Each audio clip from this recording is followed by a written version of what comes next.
virus atau pemikiran ya atau cara berpikir Macronisme. Macronisme itu presiden Prancis itu Emmanuel Macron ya jadi ada sekarang penyakit Macronisme.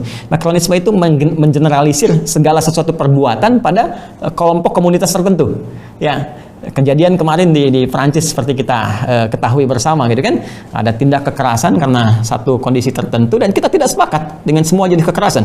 Silahkan diproses ya dengan segalanya, hukum bisa berlaku dalam konteks keduniaan, Allah melihat dengan konteks yang lain gitu kan. Ya semua jenis kekerasan kita tolak, dudukan pada tempatnya. Tapi ingat, kekerasan itu sifatnya bisa banyak ya. Bagi orang Islam, menghina Rasulullah itu kekerasan yang sangat keji. Seorang yang tadinya keras, dulu penulis film fitnah itu betul-betul menfitnah tentang Islam dan sebagainya, kan?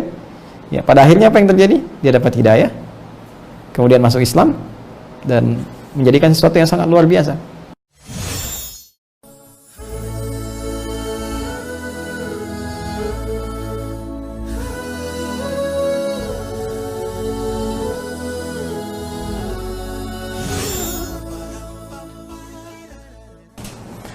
Ya, iman itu adalah sumber kehidupan terbaik bagi seorang hamba. Masuklah ke situ. Karena dia masuk, maka kelihatan seperti beriman. Ya, seperti beriman. Tapi karena kotor di dalamnya, ini cawan iman. Dia masuk. Setiap yang masuk ke sini mukmin. Syahadu an la ilaha illallah, syahadu anna Muhammadar Rasulullah. Ya, tampilannya mukmin, kelihatannya mukmin, beriman. Kalau ditanya muslim bukan, muslim, beriman tidak, beriman. Yakin pada Allah, yakin. Tapi karena dalamnya terinfeksi penyakit, kotor semua, maka yang berbahaya adalah dia bisa merusak bahkan bukan hanya iman dirinya, tapi iman orang-orang di sekitarannya. Itu yang menyebabkan Abdullah bin Ubay bin Salul, teman-teman sekalian, disifati dengan karakteristik ini karena saat dia memutuskan untuk beriman, masuk Islam, motivasinya apa? Bukan ingin menjadi mukmin yang sejati, tapi hanya ingin mendapatkan pengaruh di sekitaran orang-orang Madinah supaya tidak kehilangan pengaruh. Kan pernah saya kisahkan di awal kita membahas tentang ini, kisah tentang kemunafikan pertama di kota Nabi, ya di Al-Madinah Al-Munawwarah. Karena merasa iri hati, nah ini mulai penyakit-penyakit hatinya, fi qulubihim marad, iri hati, dengki, riya dan sebagainya, kena komplikasi di hatinya. Karena kena komplikasi muncul kemudian virus nifak. Ya, jadi orang munafik motivasinya bersyahadat, masuk Islam, beriman, bukan benar-benar berimannya tapi merusak kemudian ke kalangan di sekitar-sekitarnya sampai mencoba berbuat makar kepada Rasulullah sallallahu alaihi wasallam. Nah, dibuatlah ciri umum oleh Al-Qur'an. Jadi kalau Anda menemukan golongan orang beriman tapi perbuatannya merusak dan yang berbahaya merusak keislaman dirinya dan orang lain. Saya ambil contoh begini. Orang ingin mulai tampil baik ya dengan nilai keislamannya. Dia mulai tahajud, dia mulai puasa, dia mulai ingin konsisten untuk bersedekah, dia mulai ingin menghafal Quran. Tiba-tiba datang seseorang berkata, saya beriman, saya mukmin, saya muslim, tapi menyoal itu semua. Ya, ini kalau saya istilahkan di kekinian itu terjadi virus atau pemikiran ya atau cara berpikir Macronisme. Macronisme itu presiden Prancis itu Emmanuel Macron ya jadi ada sekarang penyakit Macronisme. Macronisme itu mengeneralisir segala sesuatu perbuatan pada kelompok komunitas tertentu. Ya, kejadian kemarin di Prancis seperti kita ketahui bersama gitu kan, ada tindak kekerasan karena satu kondisi tertentu dan kita tidak sepakat dengan semua jenis kekerasan. Silahkan diproses ya dengan segalanya, hukum bisa berlaku dalam konteks keduniaan, Allah melihat dengan konteks yang lain gitu kan. Ya, semua jenis kekerasan kita tolak, dudukan pada tempatnya. Tapi ingat, kekerasan itu sifatnya bisa banyak. Ya, bagi orang Islam, menghina Rasulullah itu kekerasan yang sangat keji. Menggambarkan Nabi lewat kartun, ya, lewat sesuatu yang buruk, itu kekerasan. Kekerasan itu ada verbal, ya, ada kekerasan yang langsung, ya, dengan gambar tertentu, tindakan tertentu, itu kekerasan, bukan hanya fisik. Ya, bagi umat Islam, menghina Rasulullah, ya, menampilkan dengan tampilan yang buruk, gambarkan, itu kekerasan yang sangat melukai. Ya, karena itu tidak ada kebebasan mutlak, semua diikat. Tapi yang paling dahsyat adalah ketika satu pelaku melakukan perbuatan buruk, kemudian digeneralisir. Semua orang Islam punya masalah. Islam sedang krisis. Ya, mungkin diri Anda yang krisis, cuma Anda bawa orang-orang Islam. Ya, nah ini yang jadi persoalan. Jadi kalau pecinya itu nggak masuk ke kepala, jangan pernah disoal kepala, jangan potong kepalanya. Pecinya yang diperbaiki. Ya, saya beri gambaran gini, ini dalam konteks kita memberikan argumentasi ya, berpikir yang benar gitu. Jadi kalau ada satu itu salah, jangan semua generalisir. Maka jadi sesuatu cara berpikir yang keliru. Anda bisa kebayang nggak begini? Ada kampus di Indonesia, kita ambil satu kampus besar misalnya X. ya ada oknum di dalamnya, korupsi. Apa Anda katakan semua anak kampus itu koruptor? Ya, saya ambil contoh yang lain. Ada satu orang Prancis warga negara dulu, dan tidak semua orang Prancis seperti ini. Ini yang membedakan kita dengan penyakit makronisme tadi. Ada seorang Prancis, dia memenggal 305 masa depan anak kecil. Ya, seorang pedofil. Ya, dia berbuat sesuatu yang buruk, berbuat pedofil ya kepada 305 anak Indonesia. Anda bayangkan. Tapi indahnya orang Indonesia. Dahsyatnya kebesaran berpikir. Ya, masyarakat muslim terbesar di dunia, Indonesia. Tidak pernah satupun orang Islam Indonesia mengatakan semua orang Prancis pedofil. Tidak. Hanya mengatakan ini oknum. Silahkan tindak dengan hukum yang berlaku. Padahal dia telah memenggal 305 masa depan anak-anak itu untuk dewasanya. Tapi inilah cara berpikir kita, tidak pernah mengeneralisir sesuatu sehingga menjadi sesuatu yang luas. Ini cara berpikir kita ya, sehingga kita koreksi dan kita doakan menjadi baik. Tidak harus kemudian kita arahkan pada sesuatu yang kontraproduktif juga, tidak. Bagi teman-temanku sekalian, saudara-saudariku yang dari Paris, dari Prancis, sekitaran yang ada di Indonesia, Anda semua diterima dengan baik. Insya Allah kita jadi teman yang baik, ya, bersahabat dengan baik. Tidak ada hal yang menghambat kita untuk berbuat buruk dalam kehidupan. Saya pun pernah ke Paris dan alhamdulillah kita bisa berbaur dalam kebaikan. Saya yakin kita semua baik, hanya kesalahan berpikir itu kita luruskan.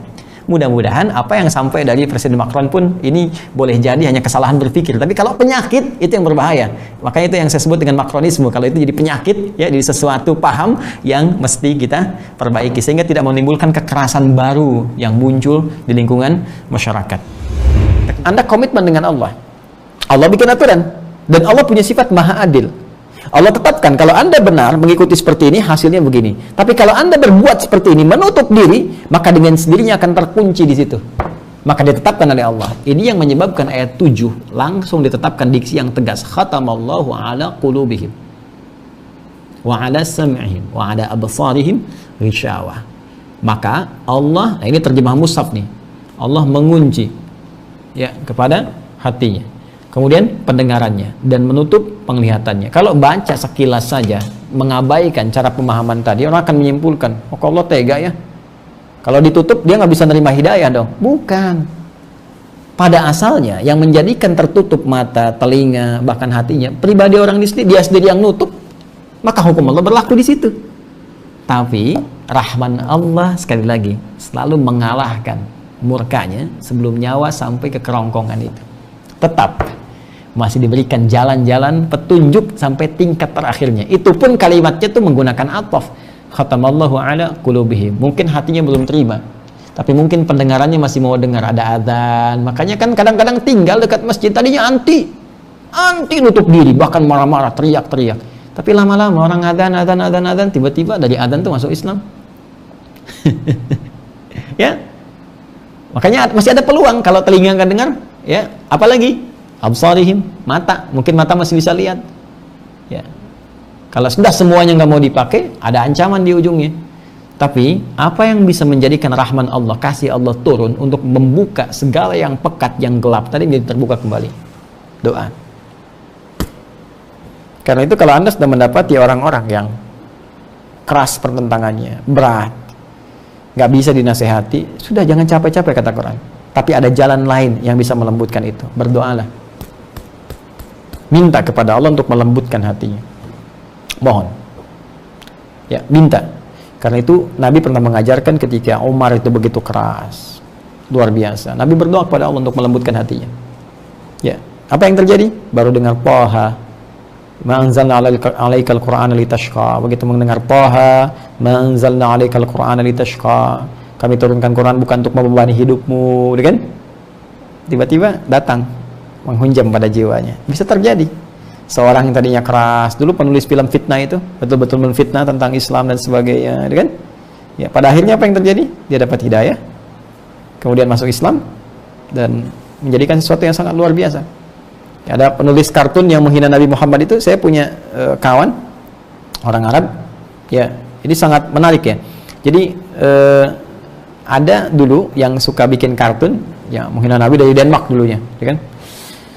Satu kali Arnold, kalau tidak keliru namanya, itu datangi oleh sahabat kami ini, ya, datang aja ke tempatnya.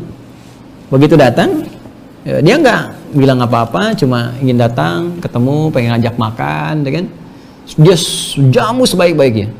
Jadi orang ini datang, di servis, dibawa ke restoran paling bagus, diperlakukan baik dan sebagainya, sampai duduk, sampai bingung orang ini yang mencela Nabi lewat kartun itu. Ya, ketika sudah ngobrol-ngobrol makan begitu, dia tanya, Anda kan orang asing dari jauh ke sini, terus menjamu saya servis seperti ini, bagus luar biasa. Sebetulnya tujuan Anda apa? Ya, apa jawab beliau ini? Dia mengatakan, Syekh Ahmad ini mengatakan, namanya Ahmad. Syekh Ahmad mengatakan, saya hanya ingin menunjukkan inilah ajaran dari orang yang selama ini Anda cela. Sosok seorang Muhammad sallallahu alaihi wasallam. Ya, Sunnah Muhammad sallallahu alaihi wasallam. Inilah ajaran Muhammad sallallahu alaihi wasallam yang Anda cela selama ini.